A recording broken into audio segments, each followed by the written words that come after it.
This is KUGAN CASSIUS for iFull TV in association with Macklin's Gym Marbella. We're at the headquarters of Frank Warren here. With me I've got Frank Warren. How are you, Frank? I'm my normal average self. Yeah? Yep. Was it the Arsenal the other day? Good I result? was, yeah, we had a result for a change, didn't we? 3-0. Needed that result tomorrow night, hopefully. Yeah, that's a big ask, but fingers crossed, you never know. Stranger things have happened. One thing, it'd be an attacking game. Let's hope so. No choice. Absolutely. First of all, you're scheduled to have a show in Widnes. Oval Mackenzie defending his titles against Matty Haskin. The show didn't happen. Can you just give us a quick We reason just why? rescheduled it. We Yeah. pulled all the fights off, moved them all to different bills, and now Mackenzie and Haskin will fight on the 27th of March at York Hall on the same show as Miles Shinkwin and Tom Baker's fights. So it's a better show at York Hall. So obviously Enzo, Mac, and I think it was Macaulay McGowan. They Both also fought fought, Saturday, and yeah, they 2 both weeks. won. So Yeah. those guys have already been out. Correct. And Yeah. you'll try and put the other fighters somewhere else. It's all being sorted out at the moment. Yeah. Okay. Haven't spoke to you since Liverpool, and it was a disappointing night for Paul Butler. Tete was just too good for Butler on the night, Frank.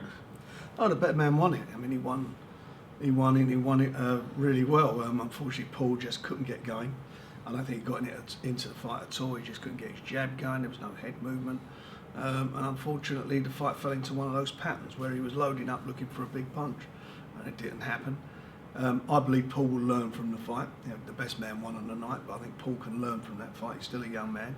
He's won a world title already, and I think he can come again and he'll fight probably in about 10 weeks' time, 8-10 weeks' time, and we're getting back on track and hopefully a challenge again for a world title by the end of the year.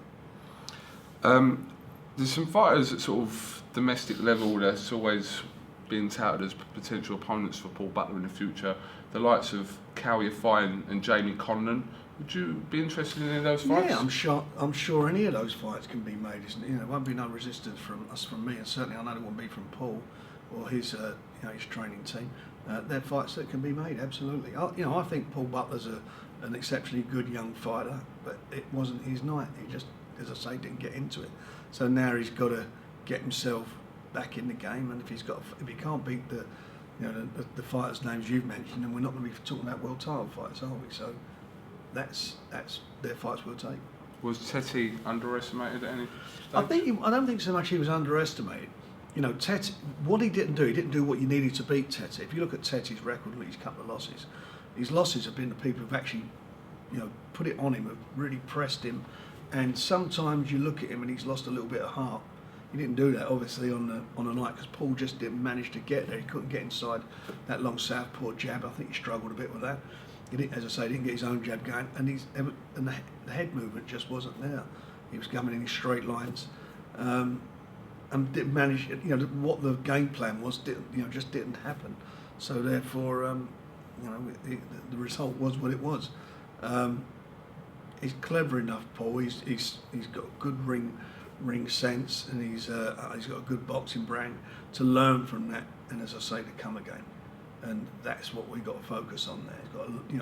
It's a setback, but we all have setbacks. When I think back of Amir Khan getting knocked out in one round, everybody said glass chin, hasn't got a career, but we proved him wrong when he won a world title, and he's subsequently gone on and established himself as being one of the top guys in his division.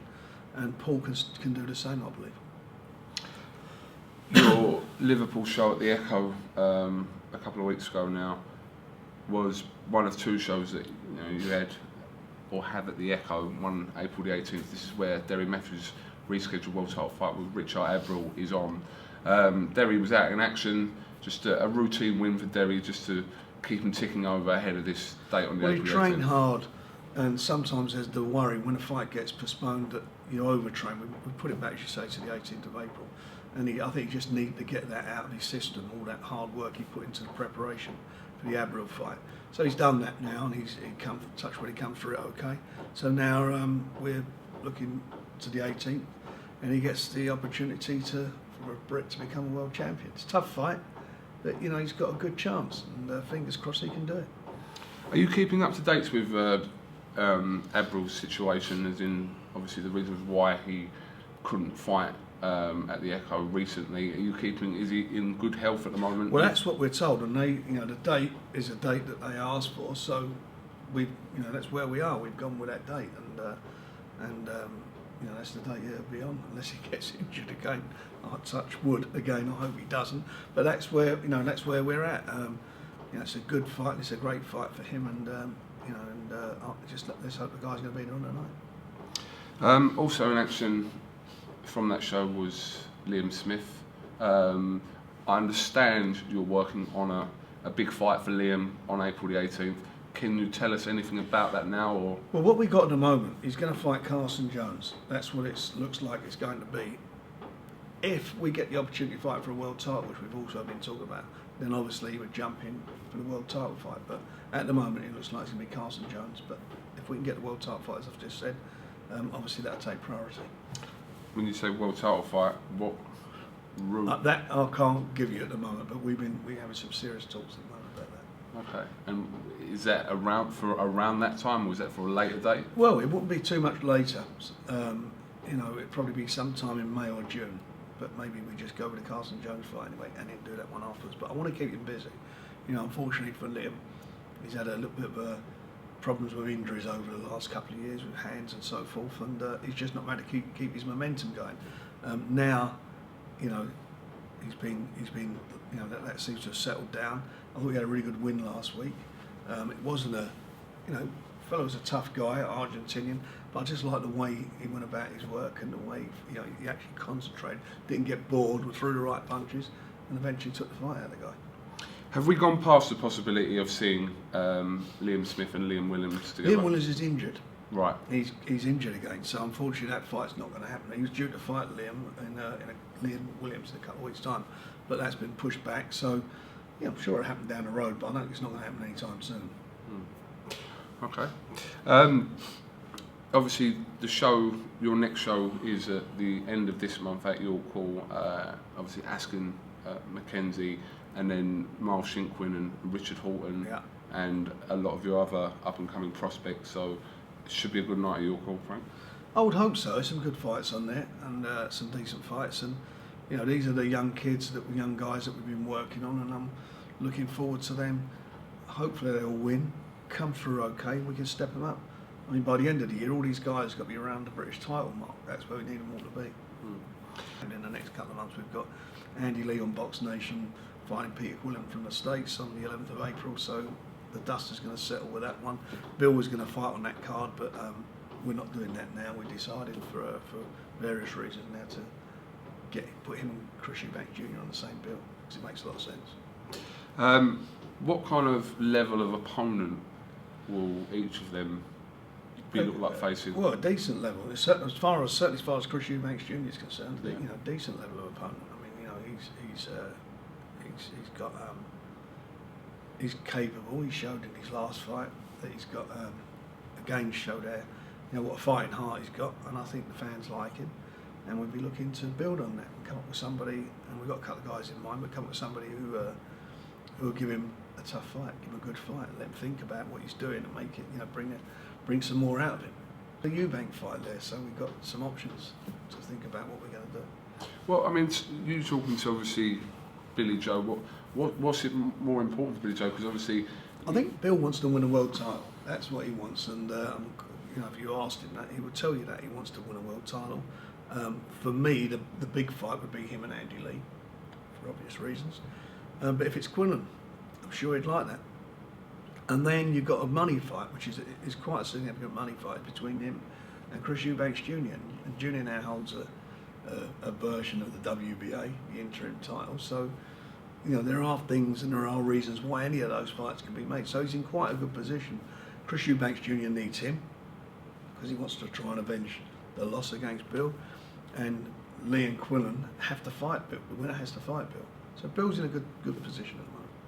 In your opinion, how damaging has that defeat by Billy Joe Saunders on Chris Eubank been for Chris? Because it sort of built up this mysterious dark persona of himself and the dad, and it's all a big. I think it's hurt him. There's no doubt about that. I mean, I don't mean this disrespectfully when I say ego, but from an ego point of view, it is a loss, and and he did lose the fight. I don't care what anyone says. You know, he did lose that fight. And Bill won it by a couple of rounds, and he feels he wants to get his revenge. He wants to eradicate him. That's in his head, and I can understand why it's in his head. But then, you know, Bill's in a position where he's got to make a choice what he wants to do, because he's the guy who won. They need him. You know, Bill's like, the mentality of Bill is, do I need that fight or not? That's always there. So we'll see what happens. But I mean, realistically, does Billy Joe Saunders, apart from the money angle, doesn't really need to fight Eubank again? Well, that's what I'm saying. It's the money angle and the title. Yeah. You know, if Bill was to win a version of the title, he's got a version of the title. It's a unification match. You know, the biggest fights in the UK, certainly in my time of boxing, that some of the biggest matches, and if you had the top 10, I would say probably 8 of them are domestic clashes, because that's what we and what the fans want. They want to see the best Brit fight the best, and that's what sells. That's what draws the crowds. And the rematch between Bill and Chris Eubanks Jr. is no doubt a big fight. It's one of the big fights out there. Seeing what Andy Lee done to Korobov last year, in hindsight, do you regret not putting Billy Joe with Korobov? We could have made the fight a little bit earlier with Korobov, but we didn't. We went with the Chris Eubanks fight, because everybody, that was the Twitter war, wasn't it, between them two, and that's the one that captured everybody's imagination.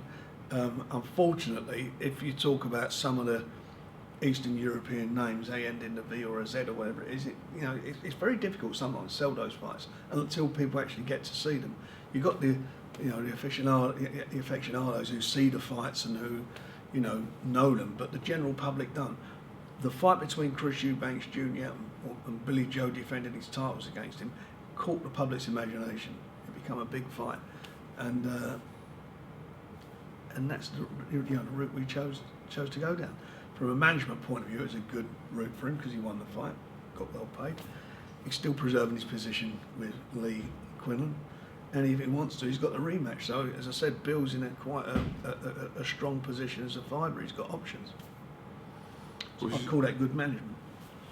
We shall see how that pans out.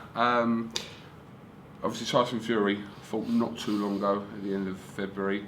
Got Christian Hammer out of the way.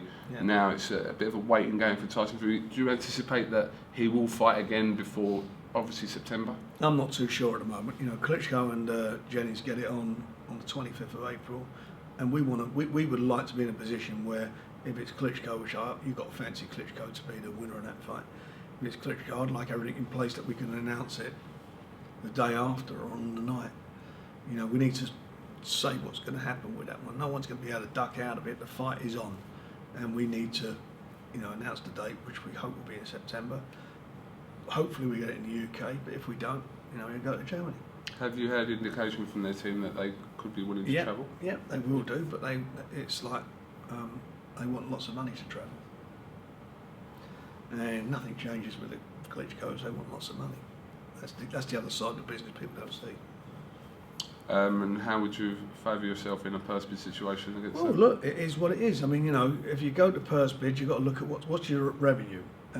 If we do a voluntary bid, he's going to keep German TV. You know that the American TV is involved. Whoever wins the purse bid will have the German TV, the British TV, and American TV before you start, plus a gate. Where's the biggest gate? You could say it'd be a big gate in Germany, but it'd be a big gate here as well. So you've got to look at that. What's the killer if you're into a purse bid? Is obviously the champion's got 75% of the purse to play with.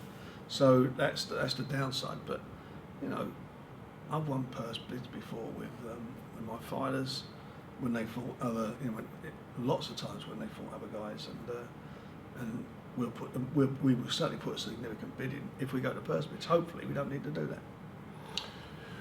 When you put in a purse bid, do you put in a bid based on what you think the fight's worth, or what you think will win the bid? Well, it depends really. It depends what faith you've got in your fighter. If you think the fighter that you're working with can actually win the fight, you may put a bid in where you think to yourself, I'm going to lose a few quid here, but the end game is I'm promoting the world champion. So there's a bit of that. It's like a couple of weeks ago was at the Gal, and the real purse bid they wanted home advantage. So Al Heyman pulled the money up for his man. I think they bid a couple of $1 million from, was it Matchroom bid a couple of $1 million, but they got to go to the States now. Do you feel, will James DeGale win there? You know, James is not a bad fighter. He's a better fighter than people think he is. You know, unfortunately, he's, in my opinion, he's just lost the connection with the public. But he is a better fighter than people think he is. Will he beat Darrell out there? Well, that's another big question. Can he do it? Can he win over it? He could win the fight over here. So it's whether you want to put the money up to get that bit of advantage. Derry Matthews and Abril, you know, I've got to fancy Derry with his fans behind him, not wanting to let them down, not wanting to let himself down in front of his home fans. He pulls that little bit more out of you. You know, you speak about, you know, talking about Arsenal, Monaco at the beginning of the interview. I'm sure Arsenal would much rather be playing Monaco again at the Emirates rather than having to go to Monte Carlo to play. So you do want home advantage is very important, in my opinion, for a lot of fighters.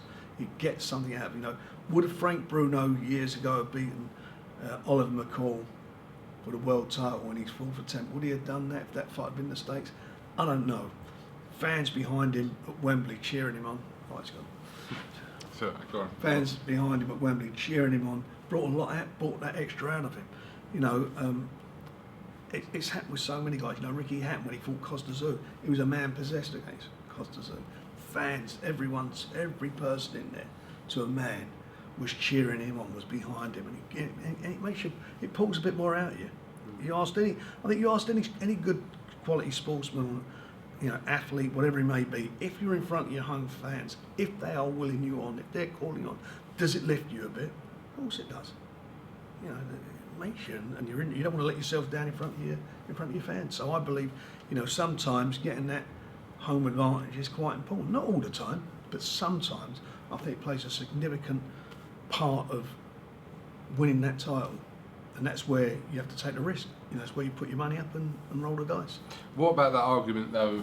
A ring's a ring, and if you're good enough to win at the wherever in England, at the O2 or wherever, you can win out in America. Well, Guns beats some of them fighters, British fighters, who've gone over to Germany who were good enough to win the fight and didn't get the decisions. If those fights, some of those fights had taken place in the UK, you know, with Martin Murray, if he hadn't fought in Argentina, would he be world champion if that fight took place in the UK? Probably. Should have won it in Argentina, Yeah, didn't get the decision. You can say all those things, but the fact of the matter is, you can look back on it and say, you know, ring's a ring, but you know what? A ring is a ring, but you know where I want the ring? In my home country. That's where I want it. It's the same size, it's championship ring, but you know, it's all the people sitting around the ring. And I've heard Barry Hearn say about any good fighters can go abroad. Well, don't keep shipping them out then. It sounds to me you're just saying, if you can't fight, get on the road. Roll you know, that's how it is. There are fighters that you can get the best out of them. You know, Barry's not I don't really manage his fighters anymore. You know, I look at fighters that I'm involved with, and I look everything I'm doing for a fighter. If I'm, you know, really involved, if I believe in them, it's done for a reason. And in as much as I can when it's possible, I want everything loaded, the deck loaded, the dice all loaded, all in our favour. Why wouldn't we want to do that? You know, go and speak to anybody in any sport. You know, go and speak to the Alex Fergusons and the Wengers and Van Gaals. Ask them what they want. They will tell you every time. We want everything now. We want to be at home. Of course, you want to be at home. And that thing, you know, a ring. Exceptional fighters can do that. Exceptional fighters. But, you know, as I mentioned earlier, Martin Murray, brave guy, should have won that world title there. Should have got the decision there. You know, and there's many others that have done that. I think, as I said, a few fights in Germany over the last 4 or 5 years. About 3 guys out there, you know, I think had the fight been in the UK, they would have had the belt strapped around their waist, but they didn't.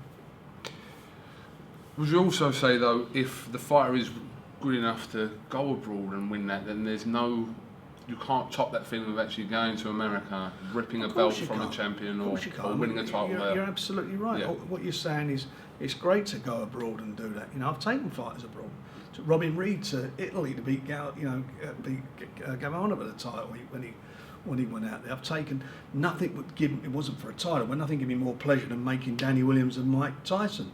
I fancied Danny Williams for my life. You know, take the pain and the heat for 2 rounds. Big pain, big heat. You're going to get for 2 rounds. You're going to get classic Mike Tyson, and then he'd be sucking air out of you or blowing air out of his backside, and that's what happened in that fight. There's a few of those that are, you know, where we've had results over the year and taken guys abroad, but there are a few who've gone abroad and have got beaten, and there are a few that I believe had they said the fights, and I'm sort of saying again, the fights, a fight, a career is not one fight. A career is a succession of fights. Some fights have to win a world title, and if you win a world title, it'll bring you on and make you even a better fighter. And then you can go abroad and do it. You know, we've seen fighters do that, win a world title, and then go on and become something extra special. But you need to win the world title first. So let's get the world title by whatever means possible, legal means that is possible. And if it's home advantage, remember, great. Then you build on that and you build your career. It's all about one fight. Then you're not going to have a career, are you? You're just going to be an also-ran. I'm going to talk a little bit about BoxNation. Obviously, there's some huge fights coming up on BoxNation. It's a good thing that the link up with the NBC terrestrial TV out there, the Premier Boxing Champions, Al Heyman's shows are also on BoxNation. You show 2 now, I believe. One on Friday night with Berto and Lopez, and also I think Chris Arreola, Sean Porter on that bill. But April the 18th is a huge night for BoxNation, as well as Abril and Matthews. There's also Delorme and Crawford, Terence Crawford, and so Prorodnikov and 3 different Ortiz. promotions, 3 different world title fights. It's a big night, great night for the fans, and some really quality fighters. You know, Terence Crawford, I think, is a cracking fighter, and the Matisse and Prorodnikov fight is a cracker. I mean, that is a good fight. So it's a good night for the fans. A long one, but an enjoyable one. Absolutely. Any updates about Mayweather Pacquiao? We kind of, as fans, we no, don't know we're what's all, happening. we're Everyone's all waiting. at the moment waiting. We must be, the fact it's not been announced yet. You know, they're obviously looking at the bids and taking them seriously. So fingers crossed. But we've got a lot of stuff coming on. We've got the 20th of March, and we've got Gomez and the Kameda fight. We've got, you mentioned earlier, McKenzie show and whatever on the 27th. We've got Andy Lee, which is a fight I'm looking forward to. Yeah. Him and Quinlan's going to be a good fight. Yeah. You know, Andy Lee is, it's twice he's come from right behind with the old equaliser and took him out, you know, on the road and done it. So hats off to him for that. He's fighting Quinlan. I think he could, if he can stay focused and do the right thing, he might break Quinlan's heart. Be an interesting fight that one. Then we've got, the Abril Matthew fight, all those 3 fights on that day, and then we go into the 9th of May for our Eubank Jr. and Billy Joe Saunders on the same card. So we've got a lot happening, and there'll be some other fights that will go on as well during that period. We're in the market for a couple more. Obviously, we're in spring now, or nearly sort of touching spring. Summer-wise, could we expect something out of the ordinary? We're looking to do 2 stadium fights, one in June, July, and the other one in September. That's what we're looking to do. Right. So fingers crossed. And there'll be great fights for the British fans. But whatever happens, you know, we've got some good stuff lined up, and we've got some serious fights lined up. And you know, some of our youngsters are coming through and are really doing well.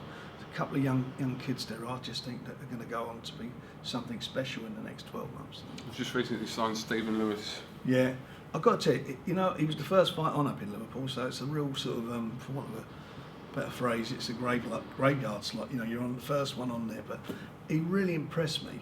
I liked what I was watching there, and I think he's a real good talent, and I think he's going to go places. Okay. Any other snippets of news? No, I think we're all snipping it out at the moment, so that's all good stuff. See that interview with that Indian lad from York Hall? Prince Patel. Yeah, he's good PR man's dream, isn't he? Or he needs to go and hire a PR man, I think obviously people comparing him. Well, Asian fighters. I mean, I've been involved with a few Asian fighters. Naz, Yeah, obviously. Najib Deo going back years ago. Obviously, Amir Khan. You should look at them and take a leaf out of their book. They were quite, you know, I know Naz was very brash in that, but he didn't get down into the gutter with all that silly talk.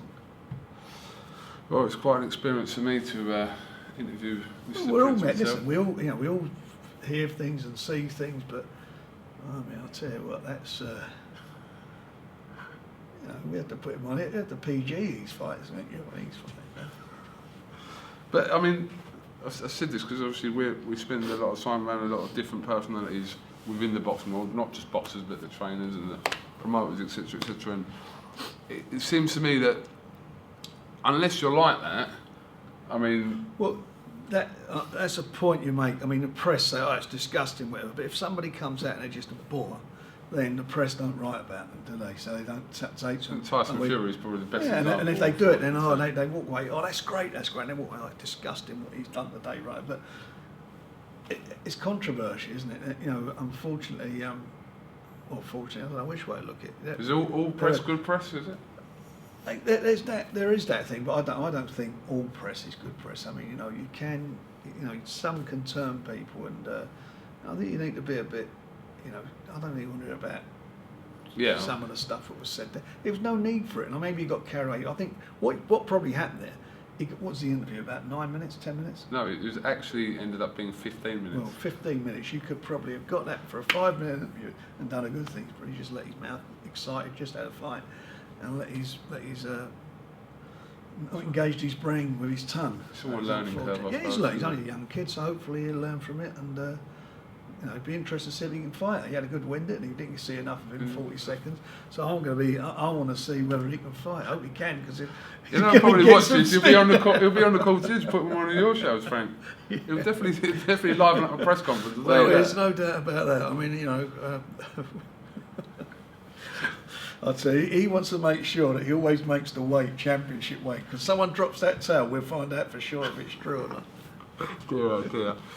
Frank, just sorry, talking about this media perception of boxers. What do the media do in your opinion to profile a boxer? Because you see some interviews with boxers and you think, yeah, they're all right, and then you see other things and you think, and people don't and dislike boxers over it or dislike promoters over it. So what is it? Is it a good thing?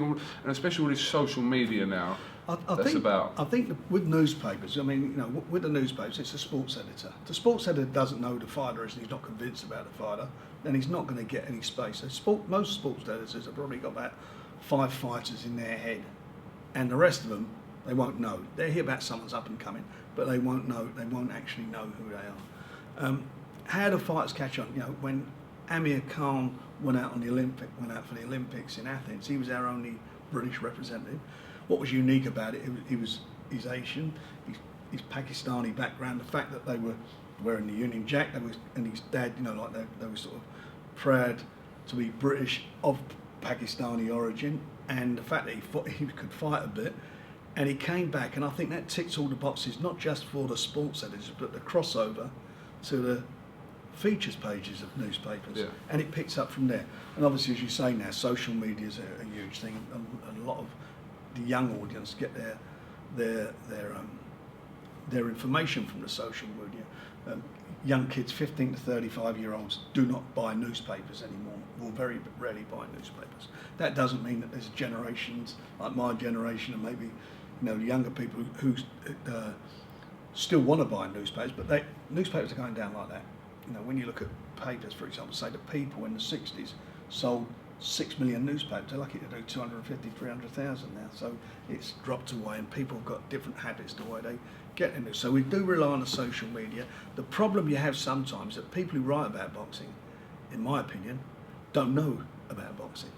The old style journalists used to be in the gym, they'd be watching the fighters, they'd have a connection with the trainers, they'd be seeing what's going on.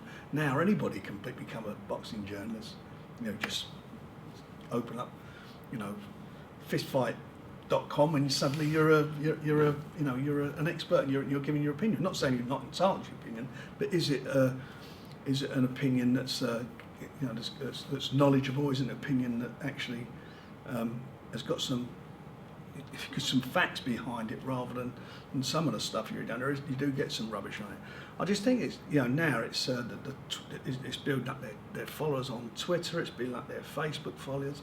All those things happen, and guys do come through. But you get some controversy, like we talked about earlier about the young Indian boxer. What was his name again? Prince Patel. Prince Patel. Him, you know, who's obviously, I would think now, is going to have either some good followers or not. But the fact is, people know he is through that interview. Now, is that a good thing or a bad thing? Remains to be seen. For me, it's not such a good thing, some of the things that were said. And I'm sure he looked back on that and think, I wish I never did it this way. I could have done it another way. You know, he should be proud that he's won his fight, proud that he's done well in the national championship as amateurs and so forth, and focus on that. But he has got his name out there, and you know, are people going to go and buy a ticket to watch him fight on the strength of that? Or are they going to do it? Well, are they going to buy a ticket to possibly see him lose? Well, maybe, but first of all, you've got to be able to fight. You can't just get away with just saying stuff. And I remember him, Anthony Small, who changed his name. Was it CASSIUS, Muhammad Ali, Roy Jones? I mean, he named himself after all the fighters, and he was like, for me, was one of the hardest, you know, hard work in dealing with as a promoter, because it was like, you know, you'd have a press conference. I remember we had a press conference with Klitschko over here, and he gate crashed the press conference. Now everybody got pissed with that. They're looking at it and thinking, hang on a minute, you know, we're talking about world heavyweight champions here, Danny Williams and Klitschko, and you're gate crashing that press conference. Come on now, let's get serious. And stuff like that just doesn't work. I think you've got to have a certain amount of, you know, use your head. How you're going to make, you know, how you're going to do it, and it is, you know, it's a little bit tougher today than it was, as I said earlier, you know, because certainly from the press point of view. So what we try to do is build up from the local regions, you know, build a following in the local regions, get involved with local radio, local TV stations, and build their following on that. And that, I think, does work. It certainly works. Going back over the years, it worked with Ricky Hatton, for example, Kawasaki. We managed to build their, build their profile. But you can't be boring, so you've got to just temper it and find that balance, and it is difficult sometimes. How much of Twitter do you take notice of? I know you're Frank Warren Twitter. Some people actually tweet your Frank Warren Twitter thinking issue there, because I see it, they'll go, "Hi Frank." I do some. I'm Did you going have a to tell look? the truth. I do some of it. I do some of it. Not all the time. Yeah. Because I'm not honest. You know, hands up to that. I've got better things to do to say that I'm just going in here and I'm coming out there. Now I know some people live their life like that. Me, you know, I don't live my life like that. I think everything, it can become addictive. It can become all about, what am I doing? I'm talking about myself all the time. And really, I should be talking about. What about if you were using it just to engage with the people that are buying tickets, that are Absolutely, subscribing to I BoxNation? understand. I understand that, and we do that. And BoxNation has a Twitter account, as does Queensbury and stuff, and we do try and engage. And certainly at BoxNation, we engage via email to everybody. We're always keeping them informed what's going on. Of course, it's good to engage with your clients, because they're important to what we do. They're important to the business. It's nice they know what's going on. But some things, you know, you just have to just temper and say, hang on a minute, let's get this done, because the problem is you say something and everyone expects it's going to happen. Yeah. So and it's all off all over the place. And I don't like. What would be a problem with me is all this, what they call it, the internet trolls and bullying. Yeah, and keyboard warriors. Yeah, I mean, you know, that I have got no time for any type of bullying or cowards who do stuff like that, and there are a lot of people who do that. We get, I've been on the end of that. No, I'm a crybaby about it, but I've been on the end of that from idiots. Yeah. And you manage to get their phone number, and I've rung a few. And I said, "Yeah, you got something?" It's like, "Oh, well, oh no, I didn't mean that. It's not me." And all you got them silly guys. That I just got no time for. He used to do it, didn't he? What's his name? Curtis Woodhouse. He went to the guys. Yeah. And I said some nice things about Curtis Woodhouse, and he started giving me some stick. So he's no different. He's no different than them, in my opinion, in some of the stuff that he's done. But you know, we forgive him. He should know better himself. I forgive him. And he knows my address. He hasn't got to go looking for me. I'm here. But with all this abuse thing as It's you know, wrong. as well, it is wrong. But because Look, well, it's kids. You know, look what's Yeah, happening with kids, absolutely. and kids have taken their lives over it, and it's you know, we have a laugh, but sometimes some of this stuff is unacceptable. And if you're going, you know, if that was a kid at school, or that was somebody at work who was getting that every day, you would say, you know, that is totally unacceptable. You know, there has to be a line where it's drawn, and what's right is right and what's wrong is wrong. And some of this stuff is not right. And the things that are said. You know, you get idiots. I mean, grown men. That idiot up in Scotland, Alex Morrison, the crap he come out with. In the end, you have to sue him. Sue him. He's just. I think next week we're into bankruptcy against him. But what wants to do all that stuff over some idiot with his stupid mouth who should know better? He's 70 odd years of age. You think he'd grow up and use that? It's sad, but that's what you get. That's unfortunate. It's what you get with people, and they think it's the safety. You know, for me, I don't understand it, and I don't understand how it gets that. This is a sport we're in. Everybody's entitled to an opinion. They're totally annoyed about certain things, and you know, if you want to complain, you complain. But when it just goes over that line, you've got to stop. Because I'll tell you what, can you imagine how it would be with some of the things that I see with fighters?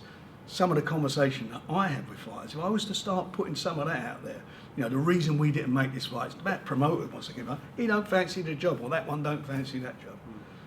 Well, I wouldn't do that, but sometimes you'd like to, but you know, you don't want to do it. Well, it dawned on me a little while ago that the best footage that we actually see is the stuff we don't film. Of course it is. Because we're around it 24/7. And people let their guard down. There was a point the other day at the boxing. I'm not going to go into it, but there was a moment that I was sort of not part of, but I was witness to that. That's the stuff that people would watch. Of course, Yeah. you know, you're talking about the stuff with the judges. Yeah, yeah. Well, you was there, you see it, and let me tell you something. I don't think I thought all of that was totally unnecessary. Yeah. And I didn't see any fights up until the EUBANK fight, because we were there trying to sort it out, and it's uncalled for and it drags on. And you know, if people had seen that, they would realise, you know, what we sometimes have to do and have to go through to get something on the road. It's tough. It's not easy. It's enjoyable, but there's so many politics. There's so much garbage sometimes, and it's, you know, and you could have turned that into something really.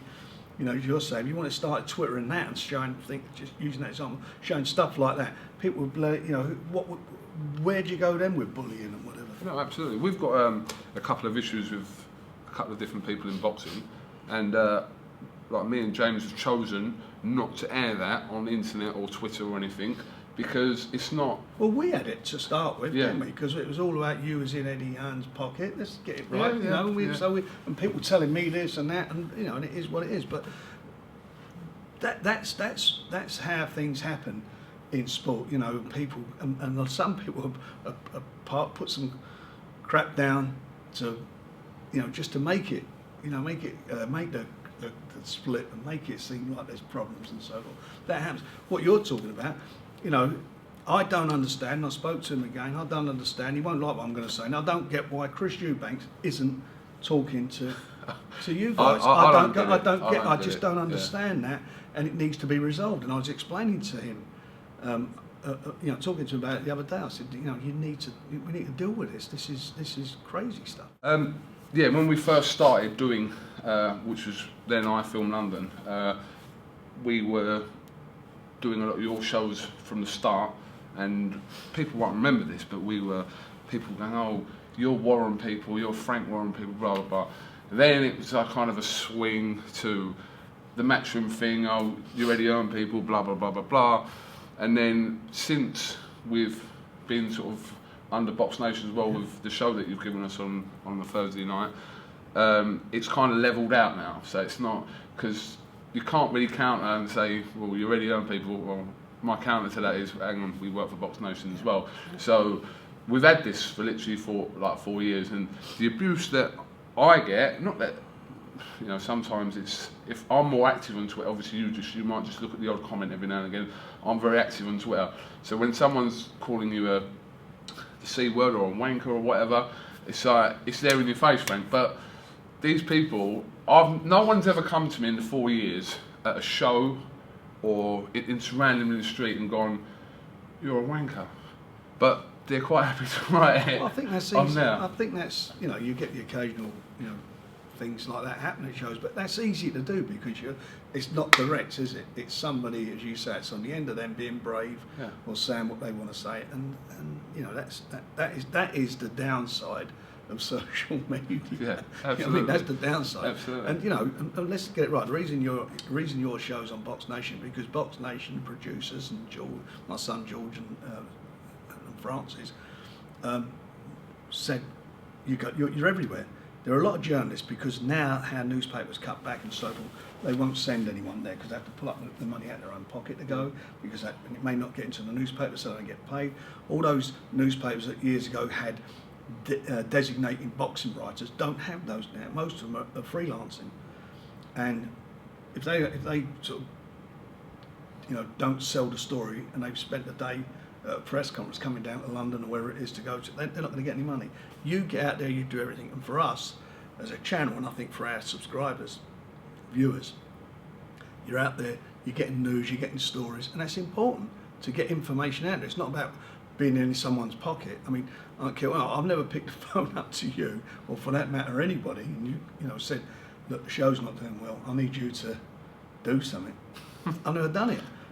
You know, I know people do things like that, but and you know, you know, not all shows go well. Some are slower than others, you know, from a ticket point of view, and getting the message out there. But you know, you guys and other guys do good jobs. And for me, it's about getting information to the customers, to the fans, letting them see what's happening, maybe getting behind the scenes look, getting the personality of the boxers, because otherwise no one's going to know who they are. And as you were saying earlier, you know, it's how do you market a boxer? How do you get the boxer out there? Well, the fact you're doing interviews with them, you're seeing another dimension. So you're seeing where is he a good guy? Is he an interesting guy? Is he a bore? You know, oh, well, I didn't realise he was a good footballer. You know, all the different aspects of their life and their careers. You're getting it out there to the fans, engaging with them, and letting them see what he's all about. And I think that's important. And I think you guys do a good job at doing that. A very good job, I think. Do you know what? It comes down to the fact that it's not about being biased towards a promotional company. It's not about being biased towards a certain fighter. It's nothing to do with any of that. The fact is that there's no reason why I can't come here and sit with you for half hour and then go over and interview Eddie Earn for half hour and then go over and interview Mick Hennessy for half hour. There's no reason for that, why that can't happen. We do it and it works for us, but people seem to think, well, because there are days and there are shows where one day we're with one day with another, but there ain't a reason for that not to happen. So we make that possible. So as long as everyone's happy with it, it just works for everyone. It is what it is. You're not going to. It's like the old story. You can't please everyone. All you can keep doing is try and do, you know, just following your, you know, your gut and following what you feel is right, and that's what you do. But you know, you know, I've had fallouts with some press over the years. You know, guys, I've only ever banned one person from a press conference, and that's because he said the fight was crooked. He was drunk at the time, but that's what he said. So, you know, he didn't come to the shows for a couple of years. But the fact of the matter is, it's about trying to get the message out there, and it is very tough in boxing to do that. We need to get the message out there. We need to create stories. We need to, you know, let people know what's happening, see what's happening. And I think that, you know, and I'm going to blow the BoxNation trumpet now. You know, the fact we're bringing all these fights in from abroad, besides the stuff that what we do, is great for the game. You know, you're seeing them. I mean, you're going out there. You're going to some of these press conferences in the States. They would never see light of day here. Some of these fights would never be seen. No.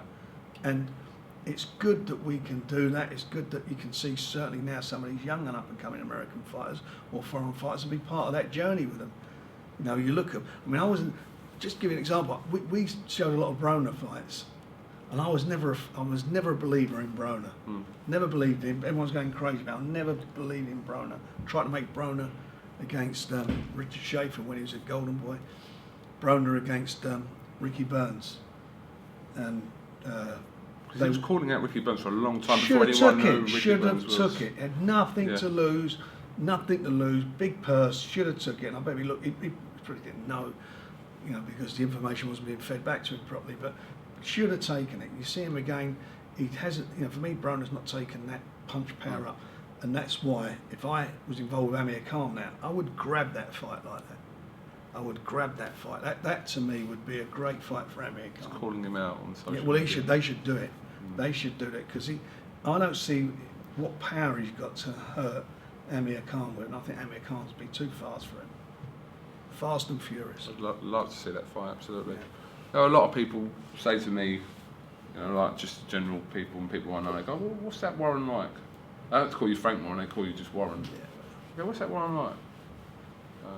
I'll just... Well, they should just call Hitler, didn't they? They never called him Adolf. You compare yourself to Hitler. But then they Seriously, do. Frank.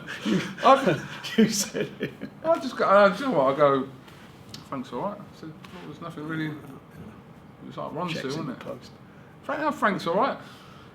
Listen, What can I say? no one. I'm not going to turn around and go, oh, All I know is, what- listen, all I know is, I'll just look at it. You can't please everybody, as I say, so you've got to please yourself with as long as your family like you. And I've got my friends going back, and I think you've met a couple of them over the last few months, going back to when I was 13, 14. They're still my friends today, and we meet us. So I'm cool with how I am within myself. And the perception is what it is. You can't do nothing about that. You know, that's what it is. All I know is I love my boxing. Yeah. Put a lot of work and time into it, and I enjoy it at times. And you know, this channel for us has been a tough journey, a real tough, hard journey, and we're gradually making some serious inroads into what we set out to do. So it's been good for the game, good for fighters. A lot of fighters have had opportunities to fight for titles that they never have got if it weren't for BoxNation. Sky do their bit. We've now got Channel 5. ITV have just done a fight, so how good is it? Did that come about because of BoxNation? Blow my trumpet, yes it did, because at one stage Sky were pulling out of boxing, they were cutting back big time with it, and I think that we've helped liven up the sport in this country in a big way, and I think that's whether you like me or not, whether I'm Warren or Adolf, whatever you want to call me, it is what it is. And I just think it's just we try hard to do a good job, and I like working with some of the fighters we're in, with some of the trainers, and they deserve to be looked up. You're gonna have the fallouts. That happens in anything. That happens in marriages. That happens in football clubs. It happens in business. Things happen, but at the end of the day, it's about delivering, and overall we deliver for our guys.